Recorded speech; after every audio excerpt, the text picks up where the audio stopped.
Welcome to Roleplaying History, the podcast where we explore the history of role-playing games. I'm Wayne Davis, and I'll be your guide for today's tour.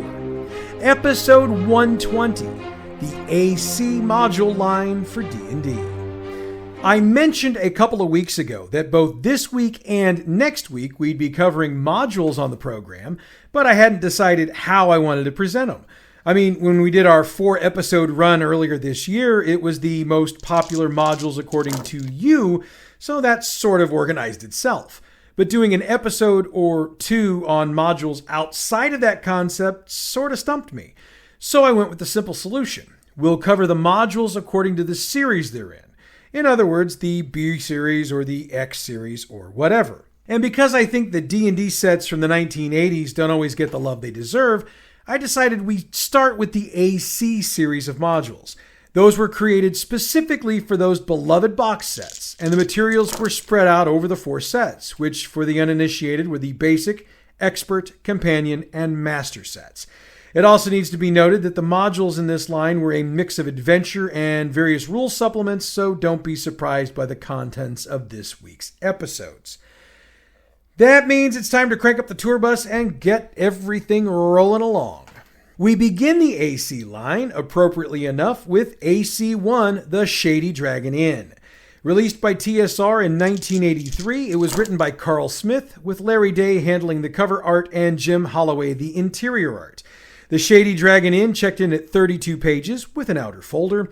The inside of that outer folder was a 20-inch by 17-inch map of the Shady Dragon Inn, so that was a bit different than some of the other modules we've seen since we started covering them. For the record, the Shady Dragon Inn was created for use with either the Basic or the Expert set. The Shady Dragon Inn is a game supplement, plain and simple. However, for a majority of D&D DMs, it was also probably one of the first times they'd gotten supplemental materials to help flesh out their own campaigns. For those wondering how in the hell that was possible, you need to understand this. The 4 D&D boxes were always intended to be the introduction to D&D for new players. AD&D was supposed to be the system for players to graduate to, and that system would get all of the supplement love. It was assumed, for the most part, that D&D players and DMs would use published adventures to get through their time playing, and that many DMs wouldn't build their own campaigns until or unless they decided to switch over. So, the Shady Dragon Inn was created to provide DMs with some of the stuff they could use to drop into their own campaign.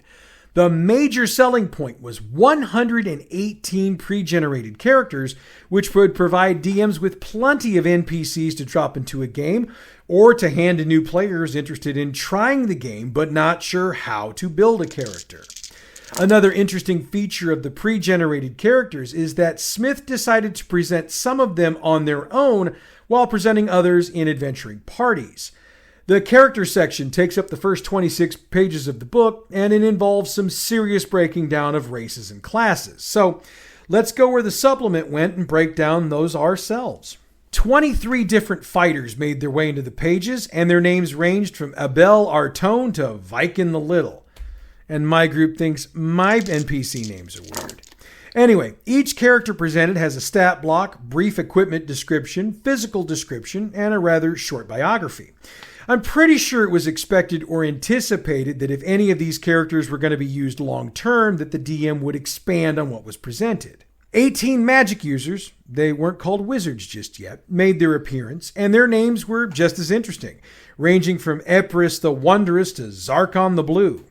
The accompanying info is the same as with the fighters, though their spells were also presented as a part of the info box.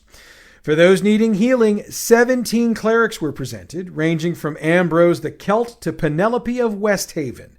The info boxes for clerics were pretty much the same as magic users, including the presentation of the spells they know.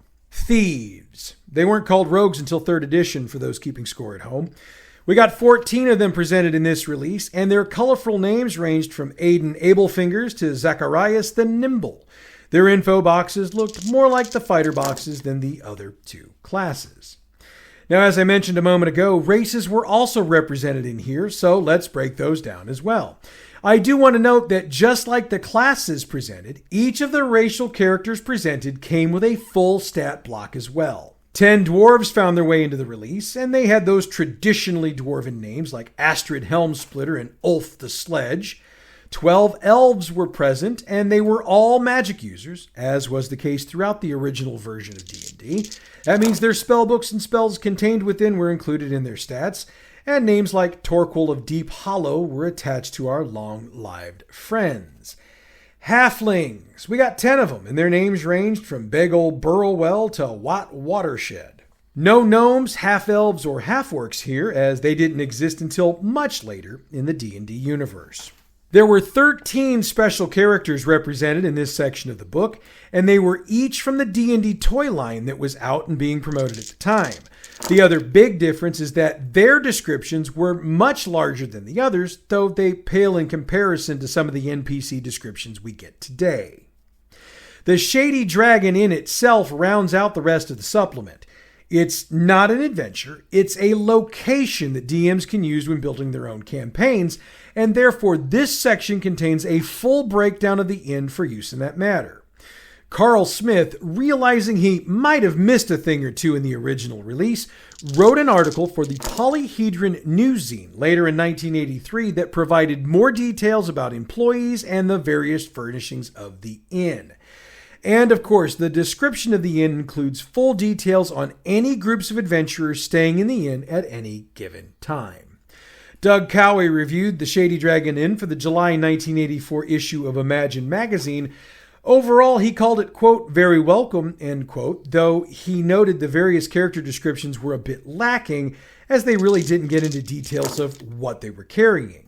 He also called the section on parties a, quote, waste of space, end quote, since in his opinion it repeated information presented elsewhere in the release. He noted that while the Shady Dragon Inn wasn't what you'd call a, quote, must-have, end quote, he noted that having the inn itself in the supplement made it above average and, quote, worth considering, end quote. Module AC2, Combat Shield and MIDI Adventure, was released in 1984. Written by David Cook with art from the legendary Jeff Easley, this supplement was intended for use with either the basic or expert sets, though it should be noted that the included adventure was built for parties of 4th to 7th levels. The Combat Shield was a fairly new concept in tabletop role-playing games. I say fairly new because many GMs have been using methods to protect their materials and die rolls from the prying eyes of players previous to this, but most of those have been homemade. I mean, I remember hearing about a GM who actually sat behind a fabric screen while running a game so you'd never even see their face. What these homebrewed solutions lacked was something this release included: printed information and stats for some of the most often utilized situations in a game. Saving throw tables, thief abilities, undead turning, to-hit rolls, combat sequence, monster XP tables, player XP tables. Pretty much all of the info Cook thought a DM might need at their fingers was presented here. And as you might have guessed, the Combat Shield was the precursor to the DM screens we have today, though it wasn't nearly as fancy. The adventure itself, which runs about 14 pages, is the Treasure of the Hideous One. There's nothing overly complex about the storyline of this. The group finds a message that leads them towards what they believe will be a long-hidden treasure, and they fight their way through a number of different challenges to get it. And the DM can choose what treasure or treasures the group finds, as the end of the module provides a list of possible items. One thing to note about the adventure, however, is that the level requirement was one you needed to stick to, as Rosentos the vampire was the big bad evil guy, and vampires could be death, literally, for a beginning level party. So that's why it was recommended that expert level players run through this adventure. We return to Doug Cowie for our review, and it comes from that same July 1984 issue of Imagine magazine. He gave it an overall positive review, praising it for the looks, especially Easley's cover art. He enjoyed the functionality of the screen, noted the table choice was sensible, though he did add that some of the tables were, quote, quite difficult to read, end quote. Insofar as the adventure, Cowie called it, quote, rather good, original, and carefully thought out, end quote. He stated that the adventure alone made the supplement worth the price, but added the shield was, quote, a reasonably useful bonus, end quote. 1984 saw a number of releases in the AC line of supplements, and AC3 3D Dragon Tiles featuring the kidnapping of Princess Aurelnia was next in line. Written by Gary Spiegel, it was similar to AC2 in that it contained both an accessory for the game use and a mini adventure. The entire release clocks in at 14 pages. Now, what's so important about some cardstock tiles? Again, we have to look at this period of time in gaming. The tabletop role-playing game hobby, as we've discussed on more than one occasion, can trace its roots back to tabletop miniature wargaming. And as we've also discussed more than once, buying the minis for those types of games can be expensive, as can building terrain and other setting pieces. In the early days of D&D, gamers were doing just that, buying miniatures they either used as is or modifying to fit the look and feel of their characters, then creating their own dungeon models based on either their own creations or that of the adventure modules they were running. For those who had the disposable income for that sort of thing, it worked fine. But if you didn't have that money, it meant you were in a bind. How could you visually lay out what was going on in the game? That's where this release comes into play. It included a number of cardboard cutouts of maps called Dragon Tiles that could be arranged in whatever configuration you needed to match the dungeon you were working through. In addition, there were a number of cutouts of monsters and characters, which came with stands, and they worked like the LED minis did. So for a hell of a lot less than the cost of building it yourself, you now had the ability to lay out a dungeon and have miniatures for your characters and your monsters. To break down the items included, there were 51 figures, 2 sheets of 84 two-sided feature tiles, and a dungeon mapping grid which was designed to help DMs lay things out quickly. The tiles and characters tie into the adventure, and while it's not anything overly complex, writers online have seemed to overall find it to be decent. It comes with 8 pre-generated characters, so if all you wanted to do was pick up and go, you had options. The basics of the adventure are that a royal woman has been kidnapped, and the group is tasked with her rescue. The entire adventure is set indoors, which helps take advantage of the new tiles set. A number of cool monsters appear here, including ghouls and rust monsters, so there's plenty of stuff to keep the group entertained and challenged. No review here, but I did want to note that AC3, along with AC2, found itself reprinted for the 1984 release 10th Anniversary Dungeons & Dragons Collector's Set. It was a box that included the rules from the basic, expert, and companion sets, along with AC2 and AC3, modules B1, B2, and M1, character sheets, and dice. If you've never heard of it, don't sweat it. I hadn't either before I researched for today. It was a limited edition set of 1,000 copies and was sold by mail and at Gen Con 17.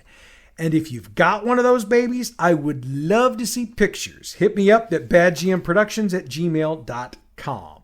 AC4, the Book of Marvelous Magic, was released in 1984, and unlike many of the releases in this line, it did not have an adventure included with it. As you might have guessed from the title, it's a magic index, and we'll expand on that in a moment. Gary Gygax and Frank Mentzer wrote the release, and it was aimed for use with the basic, expert, and companion boxes. It also has an appendix that lays out how you could use these items in the AD&D version of the game, if you were so inclined. The artwork, by the way, has been praised for decades. Clyde Caldwell handled the cover, while Doug Watson had the duties for the interior art. Clocking in at 80 pages, this was literally an alphabetical listing of magic items for use in the D&D system. Over 500 magic items were laid out for use and were sorted by item type. Each item got a description and explanation of its powers. We could get into a description of some of those items, but I think you get the idea for what the release looks like. Jez Keane got the reviewer duties for the August 1985 issue of Imagine magazine and was not a fan. He noted that the items fell into one of 3 categories, quote, sensible ones, the bad play compensatory ones, and the silly ones, end quote. He stated that this book is only good if you think, quote, there should be magic on every street corner, end quote. Overall, he suggested that GMs would be better off just creating their own stuff. I think we're just going to leave that there. Time to move on. Releases AC5 and AC6 both go to the same thing. Player character record sheets. Now, I have to note that these releases weren't the first time sheets had been released. AD&D got the nod for that in 1979. Heck, these weren't even the first time sheets had been released for D&D. That was in 1980 with the player character record sheets. AC5 was released in 1984 and designed for characters in the Basic, Expert, and Companion box sets. The sheets were designed for the rules as written at the time and were laid out to be easy to read and use. However, shortly after this release, the Basic and Expert boxes got updates, which made the sheets they just released obsolete. So they hurriedly updated the sheets and released them as A6 in 1985. That version had 16 character sheets and 8 spell roster sheets. I don't think this requires a lot more commentary. I mean, character sheets are character sheets, and we've got more items in this line to cover. Besides, having to release the same basic thing twice in less than a year due to rules changes calls back to the various statements I've made over the history of this podcast about the issues with TSR. 1985 saw a new DM screen be released. AC7, Master Player Screen, featuring the Spindle, was designed by Bruce Nesmith with cover art from the legendary Larry Elmore. It was a cardstock screen with an 8-page adventure included. The screen was laid out much like the Shield had been previously, with the major change here being the adjustments for the new rules for the Basic and Expert sets. So, let's talk the Spindle. This was designed for the Master Set players, as it's for levels 26 through 36. And for the kids out there, you used to be able to go beyond 20th level. It was a different time. Now, I don't know what else to say about that. It's a pretty simple story. The group hears rumors about this mysterious spindle and decides to head out across the desert to find it. They've got a number of encounters with desert monsters before getting to the mountain the spindle's on.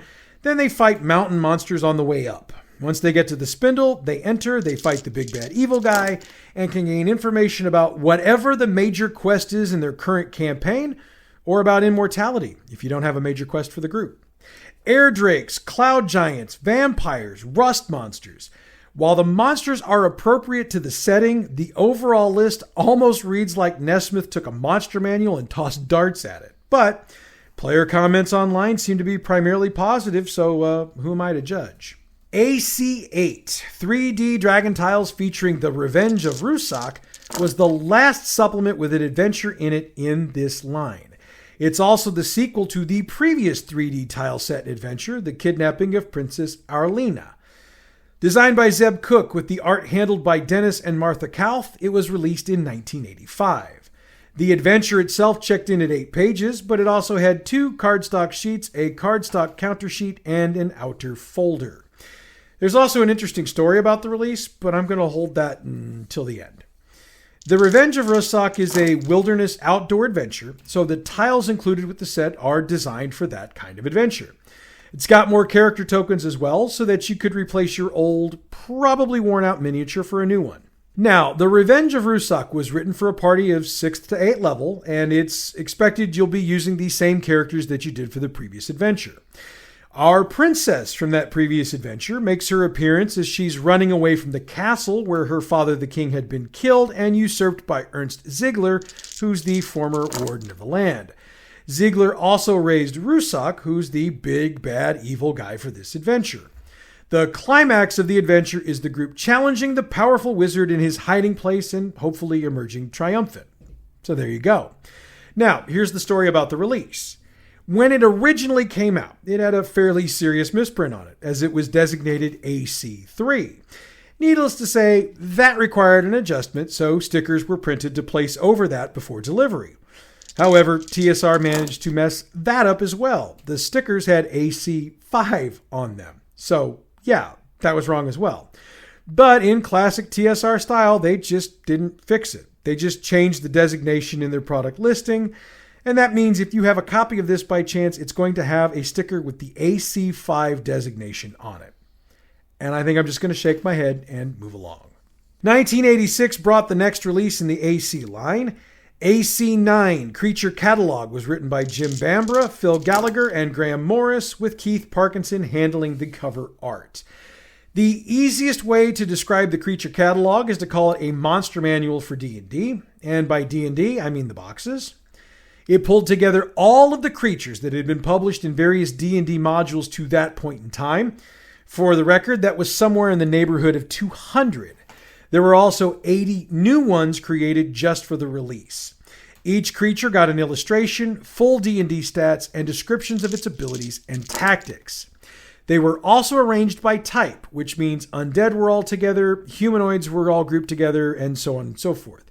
Frank Mentzer's guide on balancing encounters by player level was also included, as well as a guide on environments and monsters. Reviewers agreed with my assessment of the catalog, and while some liked it, others found it to be only necessary for those DMs who feel the need to have everything all together all at once. I realize we're sort of petering out on these last few entries, but they tend to be more compilations than new creations, so there's not a whole lot to dig into. I'm including them here in the spirit of covering the entire line. That brings us to AC-10, Bestiary of Dragons and Giants. Released in 1987, it was edited by Deborah Christian, and Larry Elmore handled the cover, which has become a poster and print sold around the world. It's a 64-page booklet with an outer cover, and the inside of that cover folder provides the relative sizes of the various monsters included within. There was also a dragon spell generator, which would help DMs determine which spells a dragon might have and use, since that was a big thing in D&D at the time. The book itself lays out 14 different scenarios for each type of dragon and giant and provides information on how these creatures live, work, and relax. Most of this information is new to the release, but the dragons and giants have been presented in a number of different adventures over the years. The only review I could find came from Dragon Magazine, and as you'd expect, it's rather complimentary, so we're going to toss it and go with the overall opinion of players who've commented on it online. They like it, though they do note that it could have provided more information about the creatures contained. More to the point, they asked for different dragons and giants, or at least some more stats on them. One more on the list for this week, and it's 1987's AC-11, The Book of Wondrous Inventions. Compiled by Bruce A. Hurd with art from Jim Holloway, this 96-page release has what's been noted by writer after writer over the years as humorous magical devices. Lawrence Schick said it best in his 1991 book, Heroic Worlds, quote, "Magic boomboxes, armored tanks, pretty funny, hey? Real knee slappers," end quote. And he wasn't amused, I can tell you. So you know what? I think with that, we'll just come to the end of today's tour. Next week, we've got another line of modules to cover for D&D, and since I'm looking at 3 different lines, I'm not going to commit to which one is going to go next. In the meanwhile, check out our other podcast, Bad GM's Campaign Build Along. This week, we pick up on our cliffhanger from last week and see if we can figure out exactly what in the hell is going on with the Brotherhood of Steel. Bad GM's Campaign Build Along is available wherever you get your podcasts or on our website, badgmproductions.net. As a reminder, Archon 46 is in Collinsville, Illinois next weekend, the 29th through the 1st. We will be there all weekend doing live check-ins and a live episode of Role-Playing History on Saturday. We look forward to seeing all of you there, so check out their website, archonstl.org, for more information. The music we use for this show comes from Pixabay.com. Check them out for all your license-free, royalty-free music needs. Role-Playing History is a production of Bad GM Productions. We're all over social media, so check out the info box for this episode or our website, badgmproductions.net. Next week, it's another line of classic modules for D&D, and I can assure you, as always, it's going to be well worth that listen. But that's next week. Until then, I'm Wayne Davis, and your Role-Playing History.